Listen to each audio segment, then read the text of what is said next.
अब करेंगे assertion reason question. 17 question से 20 तक आपके असर्शन रीज़न है। ध्यान से पढ़ना होगा इनको, क्योंकि ये क्वेश्चंस वो होते हैं जहाँ पर आपका लॉजिक भी आपको देखना होता है। ठीक है, तो असर्शन ए। नाउ क्वेश्चन 17 से 20 तक आपके असर्शन रीजन क्वेश्चंस हैं, जिसमें आपके दो स्टेटमेंट होते हैं। एक स्टेटमेंट जो कि असर्शन का होता है, दूसरा होता है आपका रीजन का। ठीक है, आपके 4 ऑप्शंस होते हैं। आप ए बी सी डी कोई भी ऑप्शन को चूज़ कर सकते हो। तो यहाँ पर यदि आप ए चूज़ करते हो ऑप्शन, इसका मतलब होता है कि ए और आर दोनों ट्रू हैं आपके हिसाब से, और आर जो है वो करेक्ट एक्सप्लेनेशन है ए का, यानी कि रीज़न असर्शन का करेक्ट एक्सप्लेनेशन है। बी चूज़ करते हो यानी कि ए और आर दोनों ट्रू है, लेकिन आर करेक्ट एक्सप्लेनेशन नहीं है ए का। ठीक है, सी चूज़ करते हो यानी कि ए ट्रू है लेकिन आर फॉल्स है, रीज़न फॉल्स है। और डी चूज़ करने का मतलब हो जाता है कि असर्शन फॉल्स है लेकिन रीज़न ट्रू है। तो देखते हैं क्वेश्चन 17।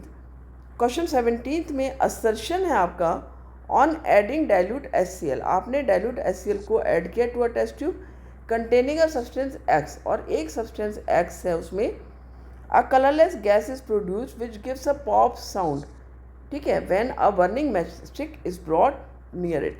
तो तुम्हें याद है कि जब भी हाइड्रोजन गैस का इवोल्यूशन होता है या रिलीज होती है, तो उसका जो कन्फर्मेटरी टेस्ट होता है वो यही होता है कि यदि आप बर्निंग स्प्लिंटर या बर्निंग मैच स्टिक को लाओगे तो वो पॉप साउंड के साथ में बर्न होती है, और ये कलरलेस गैस होती है।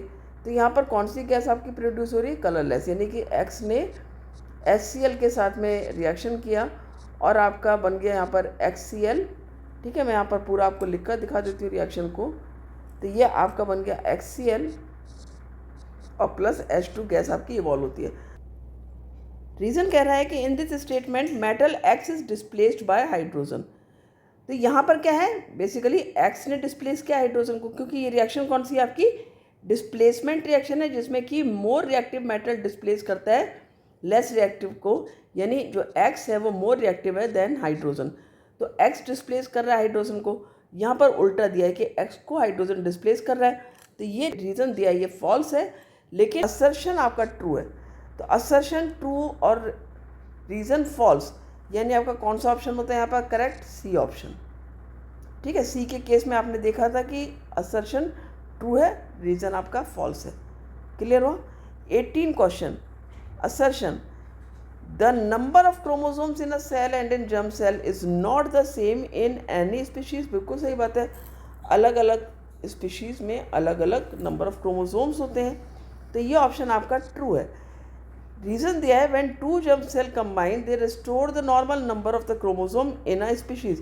किसी भी स्पीशीज़ में जब दो जर्म सेल, जैसे सपोज मैंने कहा कि एग जो फीमेल गैमीट है आप कह सकते हो, मेल गैमीट से जब वो कंबाइन कर रहा है, ठीक है, फ्यूज़ कर रहा है, तो जो जर्म सेल है उसमें फिर से वही नंबर रहेगा। जैसे हम यदि देखते हैं XX और XY है, तो इस X ने सपोज इस X के साथ में ज्वाइन किया, ठीक है, या फ्यूज़ किया, तो क्या बना? XX।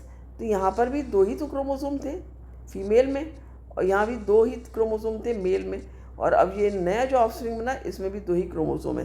तो ये भी हमारा ट्रू है, लेकिन यहाँ पर ये रीज़न जो है ना, ये कोई करेक्ट एक्सप्लेनेशन नहीं दे रहा है।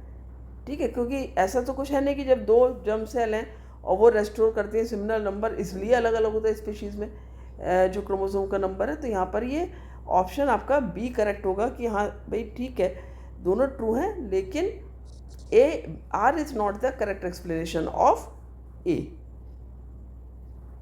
19th क्वेश्चन कहता है assertion a convex mirror always forms an image behind it. एक कॉन्वेक्स मिरर है, हमेशा उसकी इमेज पीछे बनती है। ठीक है, आपका ये कॉन्वेक्स मिरर होता है इस तरह से, और इमेज हमेशा किधर बनती है? राइट साइड में, यानी कि बिहाइंड द मिरर बनती है। And the image formed is virtual, और ये भी आपको पता है कि यहाँ पर यदि फोकस है तो यहाँ पर बनती है जनरली, तो और यदि फोकस पर भी एक जो सिचुएशन बनती है तो क्या बनती है? वर्चुअल बनती है, साइज में छोटी बनती है हमेशा। According to the sign convention the focal length of a convex mirror is positive. तो फोकल लेंथ मैंने पहले आपको बता दिया कि फोकस आपका किधर है? राइट हैंड साइड में। तो ये आपका जो फोकल लेंथ है वो पॉजिटिव आएगी यहाँ पर। ठीक है, तो यहाँ पर ए भी ट्रू है और आर भी ट्रू है। ठीक है, दोनों ही ट्रू हैं, और जो आपकी इमेज है वो पीछे बन रही है कॉन्वेक्स मिरर में, according to the sign convention the focal length of a convex mirror is positive and image form behind it the virtual.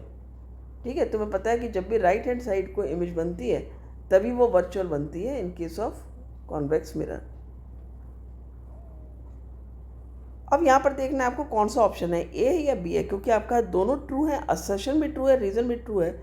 लेकिन यदि आप देखोगे तो रीज़न कोई करेक्ट एक्सप्लेनेशन नहीं दे रहा है, क्योंकि ठीक है focal length right hand side में है, पॉजिटिव है, इसका ये मतलब नहीं है कि इमेज हमेशा जो है वो बिहाइंड द मिरर ही बननी है। ठीक है, क्योंकि आप देखते हो कॉनकेव मिरर के केस में क्या होता है, फोकल लेंथ तो लेफ्ट साइड होती है लेकिन इमेज तब भी बिहाइंड द मिरर बनती है जो वर्चुअल बनती है। तो ये करेक्ट एक्सप्लेनेशन नहीं है, और इसलिए यहाँ पर भी ऑप्शन आपका कौन सा करेक्ट होगा, बी ऑप्शन।